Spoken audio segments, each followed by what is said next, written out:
જય માતાજી મિત્રો, સ્વાગત છે આજના નવા વિડીયોમાં। આજે તારીખ છે 7/9/2025 ના રોજ બનાસકાંઠા જિલ્લાના જીવાદોરી સમાન દાંતીવાડા ડેમ ઉપર એક નજર કરીએ તો મિત્રો દાંતીવાડા ડેમના ઉપરલા ભાગમાં ભારેથી અતિ ભારે વરસાદ પડવાથી દાંતીવાડા ડેમમાં પાણીની આવક 22,267 ક્યુસેક પાણીની આવક છે। દાંતીવાડા ડેમની સપાટી 589 ફૂટે પહોંચી ગઈ છે।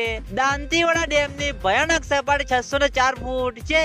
દાંતીવાડા ડેમ 60% ભરાઈ ગયો છે મિત્રો। હવામાન વિભાગની આગાહી પ્રમાણે દાંતીવાડા ડેમના ઉપરલા ભાગમાં ભારેથી અતિ ભારે વરસાદ પડ્યો છે। તેના અંગે દાંતીવાડા ડેમમાં પાણીની આવકમાં વધારો જોવા મળે છે અને મિત્રો હજુ પણ દાંતીવાડા ડેમમાં પાણીની આવકમાં વધશે તેવી શક્યતા છે, કારણ કે મિત્રો હાલમાં વરસાદની માહોલ જામ્યો છે એટલે દાંતીવાડા ડેમના ઉપરલા ભાગમાં વરસાદ છે એટલે હજુ દાંતીવાડા ડેમમાં પાણીની આવકમાં વધારો જોવા મળશે। હવામાન વિભાગની આગાહી પ્રમાણે મિત્રો હજુ 24 કલાક બનાસકાંઠા જિલ્લામાં ભારેથી અતિ ભારે વરસાદની આગાહી છે। તેના અંગે દાંતીવાડા ડેમના નીચાણવાળા વિસ્તારમાં રહેતા લોકોને એલર્ટ પણ કરી દેવામાં આવ્યા છે, કારણ કે મિત્રો દાંતીવાડા ડેમના ઉપરલા ભાગમાં વરસાદ છે તેના અંગે દાંતીવાડા ડેમના નીચાણવાળા લોકોને એલર્ટ કરવામાં આવી દીધા છે। તો મિત્રો આ હતા આજના બનાસકાંઠા જિલ્લાના જીવાદોરી સમાન કરાતા દાંતીવાડા ડેમના તાજા અને લાઈવ સમાચાર। તમે બધા અમારી ચેનલ ઉપર નવા હોય તો સૌથી પહેલા વિડીયો લાઈક કરી દેજો, કોમેન્ટ કરી દેજો અને ચેનલને સબસ્ક્રાઇબ પણ કરી દેજો।